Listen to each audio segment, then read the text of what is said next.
begin.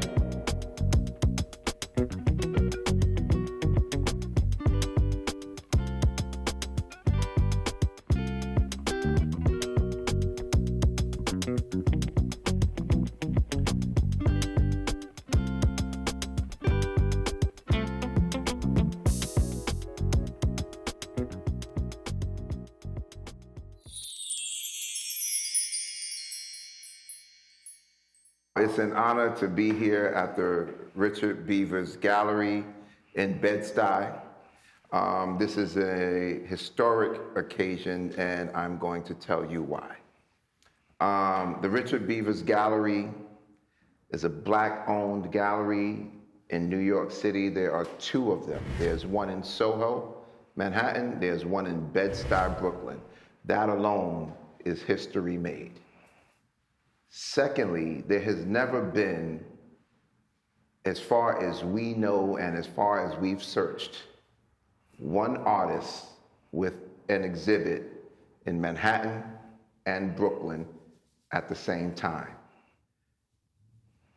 The exhibit that you're here to experience is the Bed-Stuy version of this exhibit. There's also one going on currently in Soho, so you should make your way to Soho and take a look at that.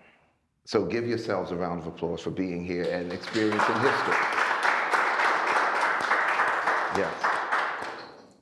Secondly, as a budding art enthusiast, I am extremely excited and gracious that I have this opportunity to have a conversation with one of the most prolific artists of our times. You know, when we speak about prolific, we speak about the consistency, the body of work, whether we're speaking about books, calendars, fine art, and the list goes on.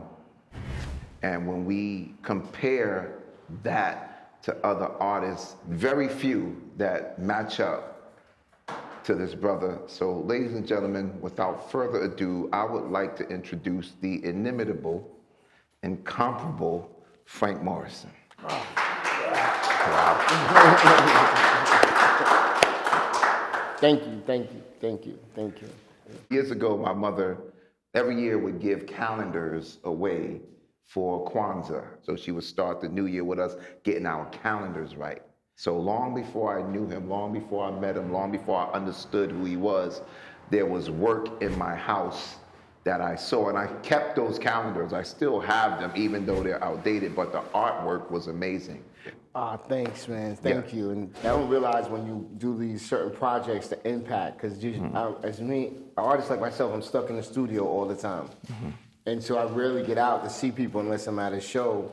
And it is weird because when I do go out to shows, I know people used to bring those calendars for me to sign them in all the time. And you know, I should have bought the calendars. You should have bought them. Sign them and put them on eBay. So since you're laughing, we're going to go straight into a light part of it. I want to ask you a few questions. Right. So what's your favorite color? I don't have one. Okay. I had a feeling that would be your answer. Yeah. I had a feeling. You look at all of these colors, it's like, wow. And then I just found out that you had to create that purple. Yeah, and that's the experience. Like you let's say if it's that purple, it's how do you get to that magenta? How do you get to that purple? How do you, I mix my own oils. And in the middle of that, while you're mixing, you might find another color that comes out of that, you know? And so you're constantly looking for new colors to express yourself on that canvas. So you get stuck with there's 3 different greens on there. There's a army green, there's light green, there's all kinds of greens in that one picture right there, you know? So you can't really say it's a particular green, it's a particular color, because you're finding new ones every day, you know? That's dope. For years, I was trying to get my grandmother's biscuit recipe, but she didn't even know what she was doing. She just did it. You know, just do it. Yeah, create the magic. Yeah, that's what's up. When you come to New York, what's your must-have food to eat? Wait, I'm gonna give her 2 options: hero or pizza. It's gotta be pizza. You know I had a hero today. It's got to be a pizza though. You know, it's just certain things you can't get outside of New York. You got to have that in New York. And it's the water. It must be the water. Do you fold it? Yeah, of course. Just Who check doesn't? it. Who doesn't? Hey, we had a mayor, de Blasio, that used a knife and fork. Oh my gosh. Oh my gosh. I'm just saying. Well, all right. each their own. Staying with the New York food. Hot dog or bacon, egg, and cheese? Yo, I'm gonna go with your Nathan's, brother. I used to live in Coney Island, so I gotta go with Nathan's right there, man. Cool. Pie or cake? Dang, it all depends on the holiday. You gotta have that sweet potato pie during Thanksgiving, right? Gotta have that. Yeah. Beef patty or roti? Oh, shoot. It all depends on who cooking it. Cause that roti be something, right? Oh, I got beef patties every day though. You know, you get that I do it for lunch. Yeah. Kane or Rakim? Who? Kane or Rakim? I can't answer that. Good answer. That's a great answer. Can't answer that. That's no. When you come to New York, what's a must in terms of places to visit? Oh, I have to do first family. Second is I have bookstores that I have to go to. I have to do my bookstores. And then third is museums. I have to go to a museum. While Family, bookstores, museum. Yeah. That's how it works. I would ask you button down a hoodie, but I think that question is answered Well, already. it's usually. Who is Frank Morrison?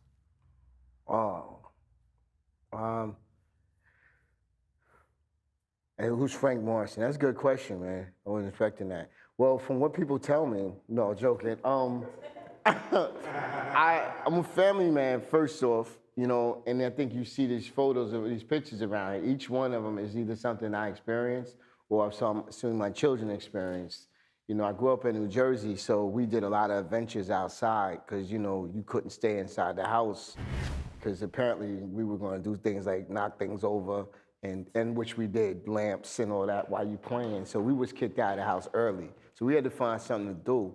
And so we would find these trees over embankments or over little streams that we would walk over, you know, and then and that's how we ended up getting kicked out of the house because we would do things like that when the parents weren't around. And so we made tree houses, and we grew up in a different time in the 80s where you had to do things like build your own. Everybody couldn't afford like the latest action figures. And so we built a lot of stuff. We made things like clubhouses. We made go-karts. We had a go-kart that was like my mother's go-kart and her brother's go-kart, and it was rusted out and had no engine. Actually, it had an engine on it, but it wasn't even hooked up to nothing. And we thought if you put it on the go-kart, it would work. Didn't hook it up to no chain, didn't put any gas in it. But that's where that piece comes from. You know, we just made things. And I'm a painter that paints what I see every day. And I think, you know, that's overlooked times that were enjoyable, that we were most creative. And I think that's when we were in our youth. You know, and that's what this exhibit is about. And that's the reason why that answer is so important is because all of what you said is exhibited in your artwork. Who you are and who you are as an artist are synonymous. Oh, yeah. You know, and that's like when you look at, you got kicked out from playing Rough in the House, you have a painting that exhibits that. I've sat there for a while and looked at the go-kart.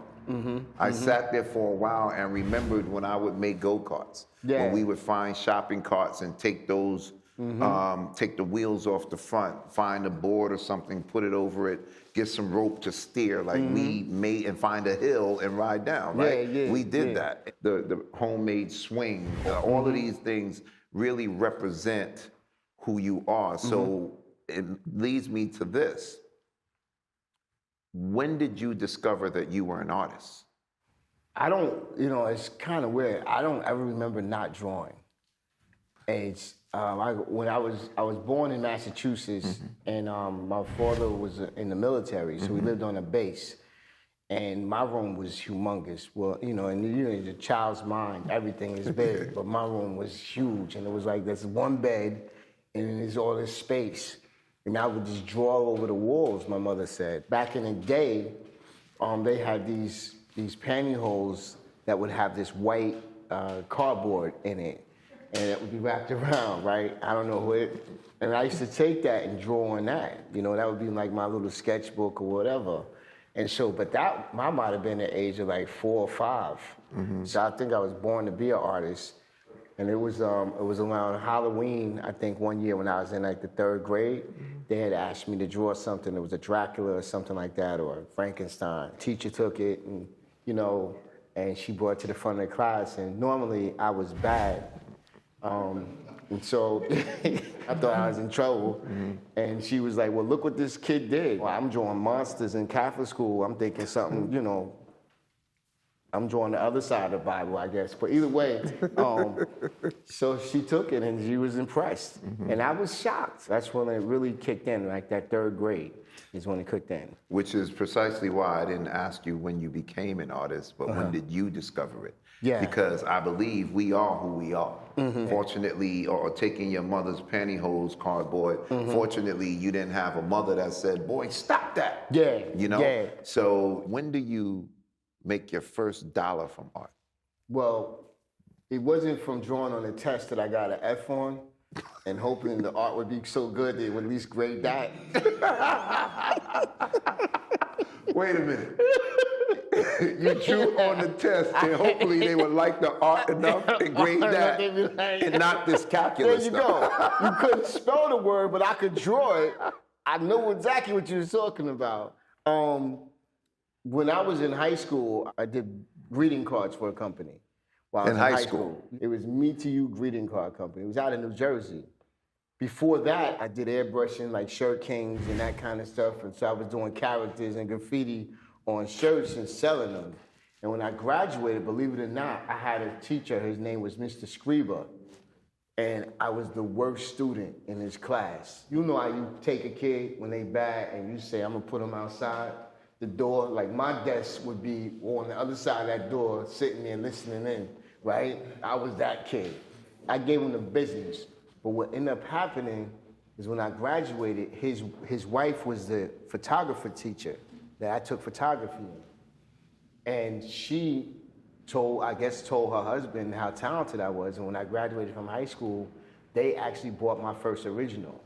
Isn't that something? I went from the worst in the class and now he's investing in my art. And he was my first patron. There's a lot to unpack there. Yeah. Like I can take that in so many different directions. I can take that in so many different directions. Yeah. But I'm gonna just keep it right here. Got it, just right? Keep it right here. Mm-hmm. You were also a form of art. You're a dancer, correct? Yeah, I used to dance. Yeah. When you say I used to dance, what level of dance are we talking about? Who just laughed at me saying I was dancing? What was that? Did I hear a chuckle? I know that was Richard. No, it might have been Monica. I'm snitching. Like that? I'm snitching. It might have been Monica. I was a dancer, man. Why? So when we say dance, do we mean like, come here, little Frankie, in front of your auntie and uncle and dance for the family? Are we talking block party dancing? What are we talking when we talk about I was a dancer? When I was dancing back in the 80s, back in that hip hop era, what happened was like you went from that break dancing and then you went into hip hop, started moving around and went into house music. We went from break dancing to house dancing. R&B singers were looking for dancers to be background dancers, and Sybil was looking for one. And that changed my life because when I started dancing for Sybil, we had to go on tour. And we was in videos and movies. And I was in the 10th grade doing this stuff. I just came off a tour with God. And they knocked on the door. I forgot her brother's name. He was so mean. He was so mean to us. He was our road manager. But he let us know they wanted us to go to Paris. And I was like, oh, wow, we going to Texas. Then after they finished hitting me with socks, they were like, we going to Paris. And now here's the crazy thing. We going to Paris, right? And so we had to get the okay from all our teachers. Now, my teachers, like I said, I wasn't the best student in the classroom, so they was pretty elated that now they can actually teach a class without being What happened? They wanted you out of there. Yes, that was gone. So I was like, okay. And every one of them, math, get out of it. Mr. Screeber, you already know. Now we can bring his desk inside the room. Everybody go. Get out of here, Frank. Go. Do your thing. But one teacher says you can't go unless you take a homework assignment. I'm like, what the, how, what? The lunch lady said I could go? The lunch lady? Yeah, you gotta ask everybody. I'm trying to get my side going. I said math, English, social studies, I'm over here. My only teacher, the first black teacher I had was my art teacher, Mrs. Moore. And she said no. Attika, what's she telling me, son? What's this about? Let's think about that. Go ahead. Your first black teacher, she didn't say you can't go. She said you have to do something in order to go. Maybe she saw something in you. Well, but also she understands that you're a black man growing up in this world. Yeah, you can go if you give me your word that you will do this. I don't see that as Try telling that to a 15-year-old kid. But that's when you're supposed to tell it to someone. Are you kidding me? Because she hated graffiti. I'm over here, I'm a nice writer, I'm doing my thing on walls. No graffiti in the art class? Come on, Miss Moore. So we had that conflict already. But you also realized children were getting arrested for graffiti. I'm not in my class. No, not in the class. Not in the class. But there's also, it's difficult to promote that as a teacher because children are getting arrested. And we saw Beat Street, somebody got killed because of graffiti. That's just, come on, that's a part of the movie. You need trauma. You need that trauma.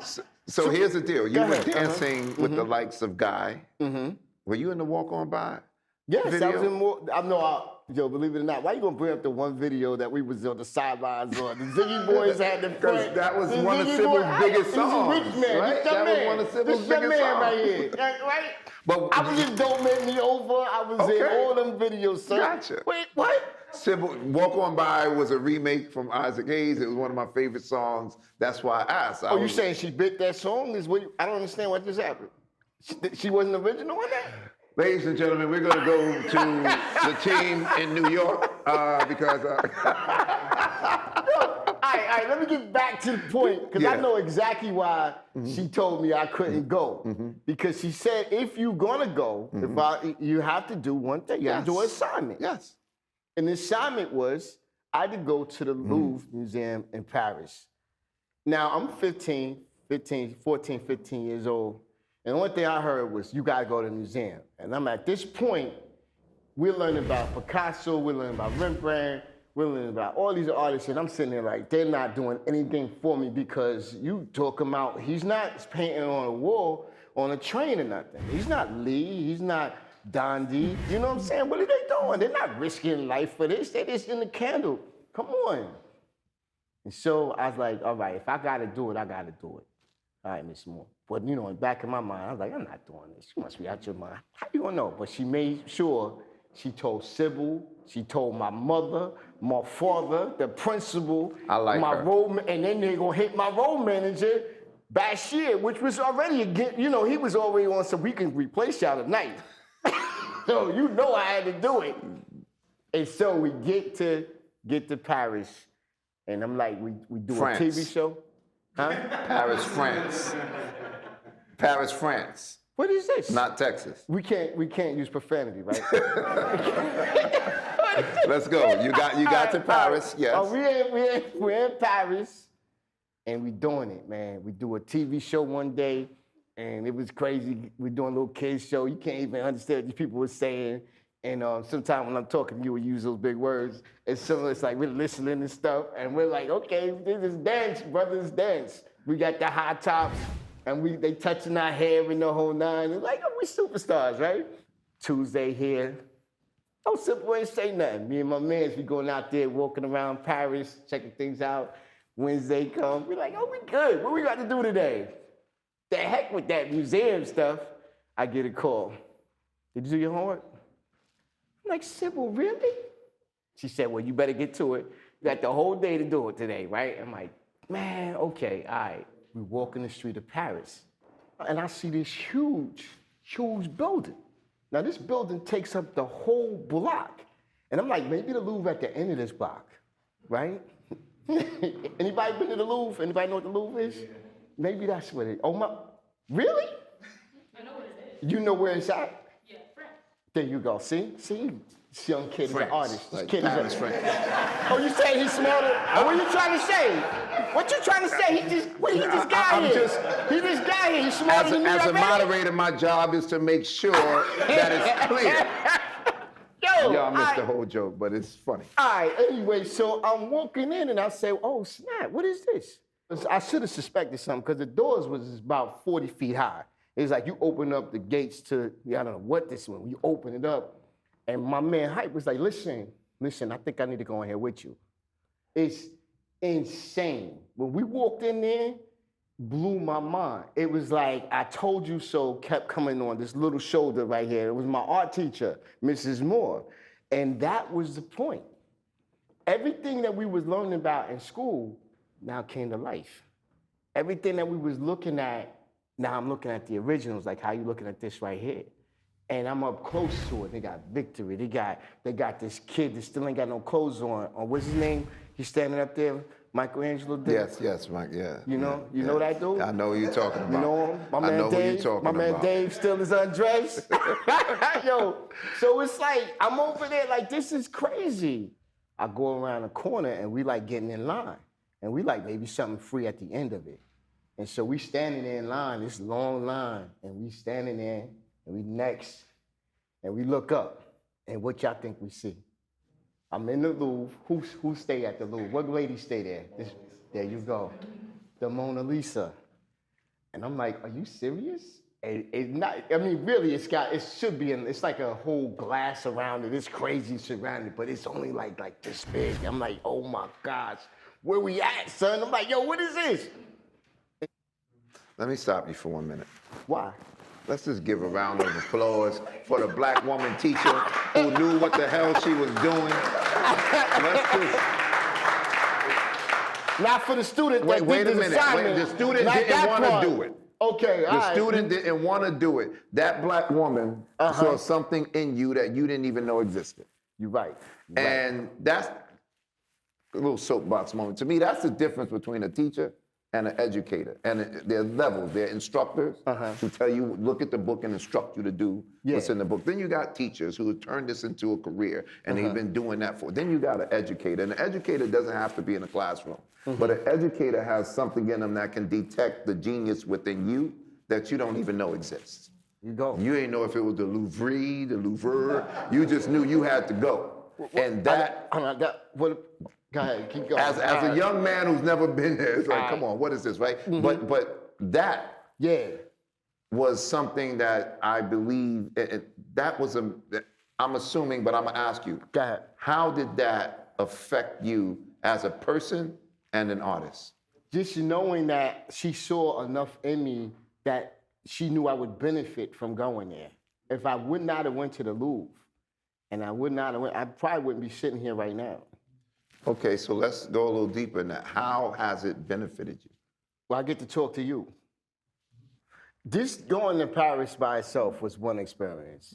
Being able to see the world, being able to see how other people live, seeing art that was outside my community, that changed me in one sense. Going to the museum, being able to see these artists that I would see normally in books, now I'm looking at their originals. I'm a teenager out on tour, dancing. Now this is not, now you gotta think, I'm out here not because I passed a test, not because I studied, it's because I can do something that's talent. My talent took me there. No one could have never told me 2 years prior that by me dancing would be able to go on tour and go around this country. Or go around, we went around the country, but then go overseas. And just knowing your ability of your talent and how far it could take you, that's affirmation. Dancing is an art form, so art took you to France, to the Louvre, and it opened you up to more art. Yes. And in one of our conversations, you told me as a dancer. Yeah. One time you was at an event and you saw this really good dancer come in. And he did some kind of body contortion acrobatic move that bugged you as a dancer, it bugged you out. And in that moment, you got to realize that anything was possible.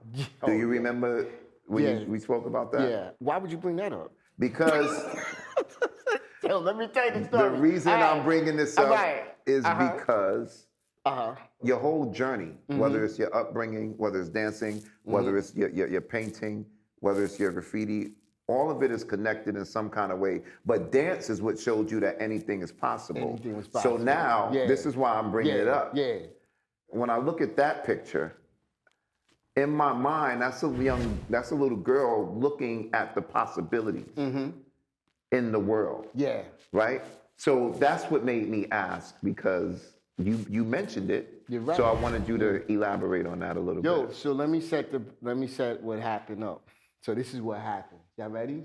There was this group named Salt and Pepper, right? Y'all remember Salt and Pepper? So they just went platinum. Now I'm on Next Plateau Records because I'm with Sybil and them. So they threw the party. I think it was at like the Sound Factory. I forgot where they threw the party at. But anyway, we there. Now what happened was we had did Sybil video, and we had did this move in our video that was similar to a move that they did in Coogee Rap video, Road to the Riches, which was hot. You know, two dancers, it's crazy. Oh, Sean and Kenny. anyway, so Sean and Kenny, you That know was them. their name. Don't be telling, what you about to say though? What you want to call them up? All right, I'm just anyway, giving them props. You mentioned them. I'm giving them props. they were some of the baddest dancers. And they was dancing in them big, what were they called? Like the aviator jackets, right? Killed it. So anyway, we seen them at the party. And now they wanted to battle us. Now what we did then was everybody got in a circle and everybody would dance and they would battle, right? And so they did, and they point us out. And me and my man Hype just came off tour, so we like, fresh, like we thinking we cool and all this and that and whatever. And my man Tony McGregor was one of the baddest dancers. He's still dancing right now. Now, he said, I got this. And this dude went around this circle 2 times. And then he did a move where he was straight out like Superman and flew around and landed in a full split. Now, we just went home after that. What? We've been going for a week.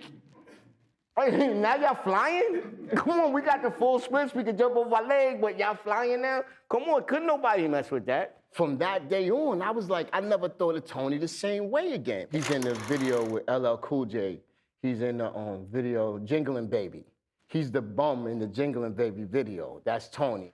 I love the synergy between your art stories, whether it's, traveling the world as a young age, I'm assuming like 15, 16, 17. And, you even had one of your teachers buy your first piece of art. One of your teachers told you to go check out the Louvre. I mean, some of the insight you got from watching dancers dance lets you know that anything is possible. And now here you are as literally one of the most prolific artists of our time. Approximately, how many books have you illustrated?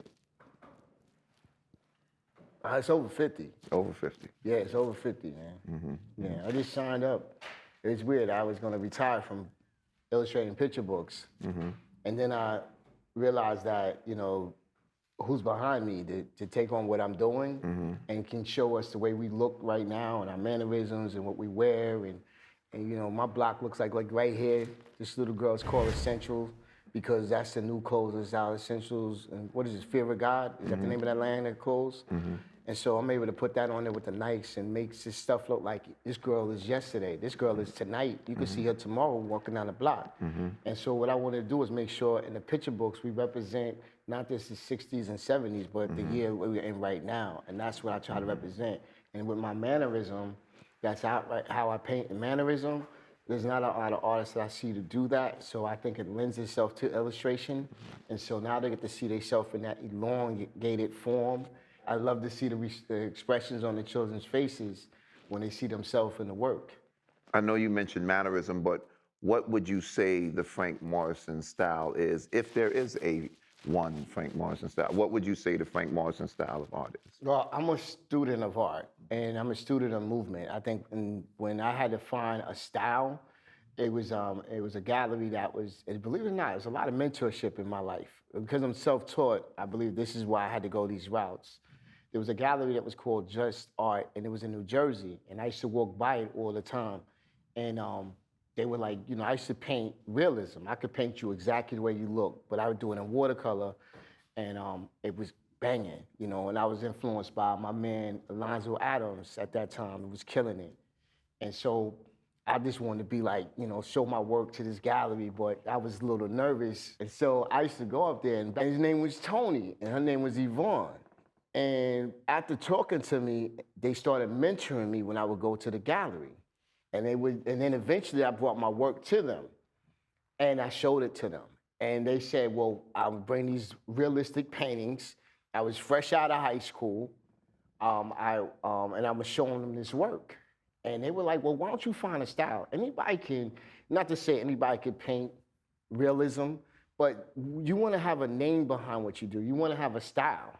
And so what I did is I tried to find a style that was comparable to what I did. I danced, so there's always movement in my work, and I did graffiti. And so when I was looking for, when you do letters in graffiti, you're elongating these forms of letters, and you're turning them into what you need to do to express that letter in that piece. And so I said mannerism worked best for me in that style. And so I started, because I worked at J.J. Kenney, I learned some things while I was there. I learned to use the mailroom to ship. I had Candy was my secretary, and she was my hater. But either way, I learned how to create a business. But the other thing I had to do was I had to research. I was a research clerk. And so knowing that I'm a research clerk, I incorporated that into my art. And so what I did is I was researching. So if I saw like an artist, let's say like Ernie Barnes, I would research the style, not just the artist. And I would find out the history behind it. I would go to bookstores and get books on the artist. And then I would just find out the style was called mannerism and find out all that goes with mannerism. The Ashcan School, George Bellows, all these artists. So when I have a conversation with someone, I can be more elaborate than just speaking on one particular artist that everyone may know. I can go and dive into the history of art. And so I started educating myself about these particular artists. And so when I say what I am right now today, I look at myself as an Ashcan School painter, a manneristic painter, and a social realist. Social realism. That's how I look at myself. Gotcha. Yeah. Gotcha.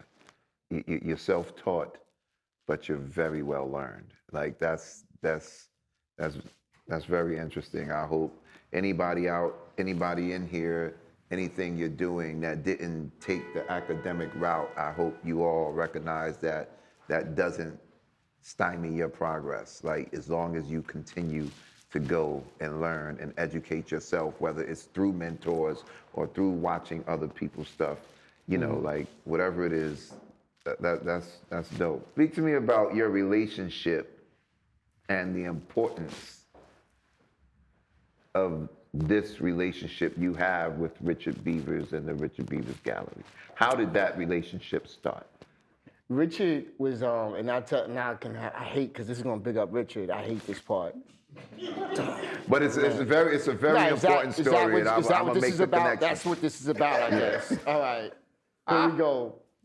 Yo, all right, so we used to do this show for October Gallery, right? It was a learning experience for me when they go out there because people were blunt. It was like going to the Apollo. They write in your face, and so they're going to tell you what they feel about the work. And Richard walked by and came into the gallery. Now, Richard, we would see all the time. He would work with Leroy Campbell. Leroy was bad. Leroy still is bad, Leroy Campbell. But anyway, Rich came into the booth. And he like, yo, what up? We talk, whatever. And Rich is like, he saw this lady come in while he was there. And I swear it took him 3 minutes to sell a piece for $200. And then it's like he dropped the mic and left. And I looked at the guy. I looked at the guys around me. I was like, yo, what? And he impressed me. Now, he worked with Leroy.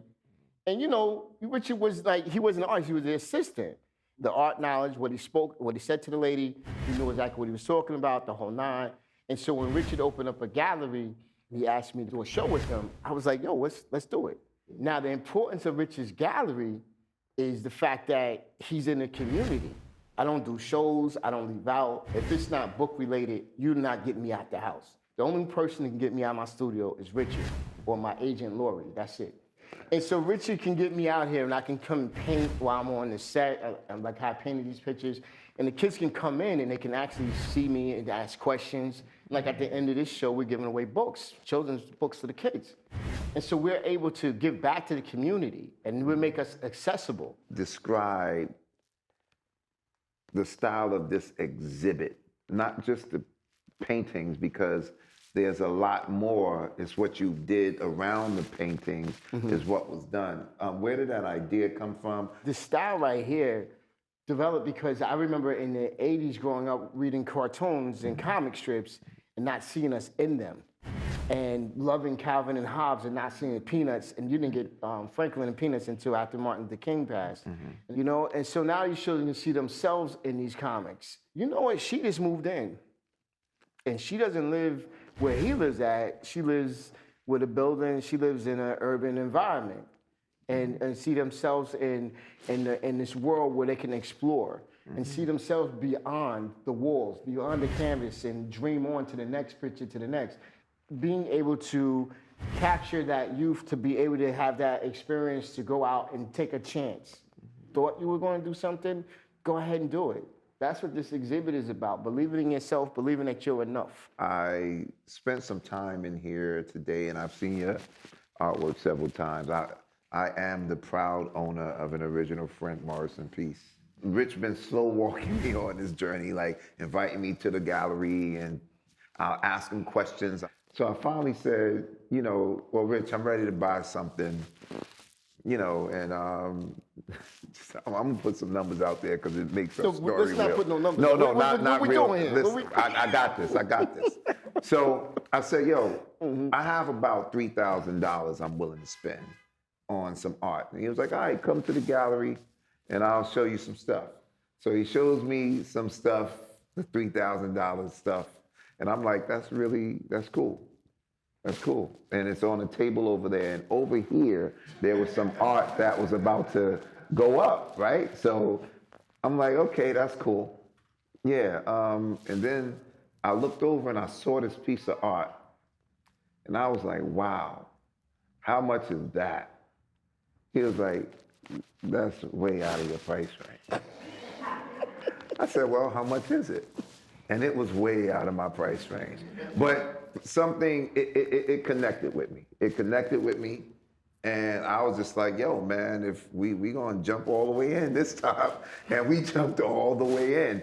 And I didn't know what it would become. I loved it. It reminded me of my daughter. It was this young girl. It said, I am the next, and she was beautiful. It reminded me of like a flower growing through concrete, right? It had the elevated subway behind her. It had a cube truck with graffiti on it over here, and this beautiful girl just posing in all of her splendor. And I was like, yo, yeah, I can hang that on my wall. That's something I want my daughter to see every day. Come to find out, Rich hit me and was like, yo, MTA has a whole campaign with these art pieces all around the city.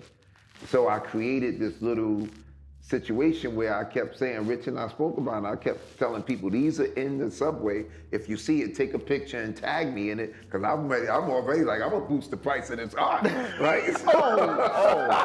Okay. But and then people started tagging me. They started taking pictures in the subway in front of the art and tagging me in it. And I was like, yo, this is really dope, man. And just, that's one of the reasons why this gallery is very important here. Because if this gallery wasn't in this community, I probably wouldn't have bought a piece of art yet. Rich is very forthcoming with information, very knowledgeable about the work. And it's funny, man, because I was like, yo, I got like 3,000. He was like, all right, cool, I'm gonna show you the 3,000. But we all know, we all shop. We all shop. You go shopping for a car, you be like, 15,000. They be like, these are the $15,000 cars. You be like, yeah, I don't want that. Let's go back over there. And that's exactly what happened. But more importantly, it called me. So I am the proud owner of an original Frank Morrison piece, not just the calendars that my mother gave us, but a full, I think it's 48 by 60 or something like that. Yeah, It's a huge piece on my wall, and I love it. It's something I love every day. If you ever on a Zoom call with me, and that is going to be in the background because I just love it so much. I spent some time in here today as we were setting up for this, and one of the things that stood out was the number 5 and TIFF. It's in a lot of these. Where? On that wall, Really? looking at me right now, the number 5 and TIFF. Really? Over on that one, the bike, I think, is a number 5. And I love the way that she's going. It says, my way. That's just amazing. And then in several others, like some of it is hidden in there. Like I love all of these, but it's over here. Like, so can you explain that to us, the number 5 and TIFF? The Tiff is my youngest daughter. I got that from Al Hirschfield. He used to put Nia in his work all the time, his daughter's name in it. So I said, oh, wow, I'm going to do that for my work. The number 5 is different, though. The 5 is my grandfather. He owned his own construction business, and he in New Jersey. He only made it to the 5th grade. And so I put 5 in all my work to represent that, and then I represent 5 as all the children I have as well. So 5 is 2 meanings. It's my grandfather and it's my children. Then my other Uncle Frankie, his name is Frank, and he owned his own construction business. And here I am painting buildings. Does that make sense? I paint buildings. Yeah. It makes a lot of sense. Yeah, well, I paint on the side of the building. Because you paint what you know. You paint what you grew up seeing. You paint, Yeah, so it's kind of weird because it's like even my stepdad, when he came in, he owned his own business. He got into the construction business. I've always been around entrepreneurs all my life. Stepdad had to own a business. Yeah. You ain't coming in this family if you don't own a business. There you go. You had to. There you go, right? Granddad owned a business, Dad owned a business, Uncle Frankie owned a business. Dude, what you doing? What you gonna do? What you gonna do? You got own. Yeah, exactly. Yeah. And so we all come from entrepreneurs, and it's weird because my kids right now they own their own businesses. Right. They do their own thing. Like, one last point I'd like to make. You spoke about entrepreneurs. We're in this building because of an entrepreneur right now. Who? And I got to give the credit. When you spoke about you're not academically trained as an artist, Brother Richard Beavers is not academically trained as a gallerist. There's a passion there. There's a passion you saw in him. And there's a reason why y'all keep ascending. Yeah. Because you stay. And he's one of the #1 Black-owned galleries in the country. Absolutely. To be at that point. In the like.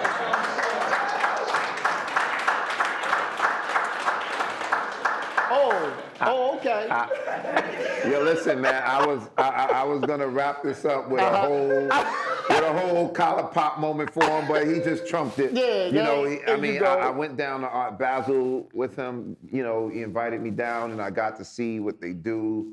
And you know, this is just amazing. So anybody out there, if this resonates with you, then here, no one can dictate your path but you. Yeah. And they want to make you feel like you ain't that because you ain't do what they did, right? So when you have someone who is not academically educated in art, but does all of the groundwork and continues pushing forward and get mentors and learn and study and all of that. And then you have another brother who's not academically taught to be a gallerist, but now not only has a gallery in Bed-Stuy, Brooklyn, which is one of the most expensive cities in the world. There's also one in Soho, Manhattan, which is another one of the most expensive cities in the world. He has 2. Right? So there's something to that. If it resonates with you, so be it. If it doesn't, maybe it'll hit you a little later. And on that note, let's give Mr. Frank Morrison a wonderful round of applause.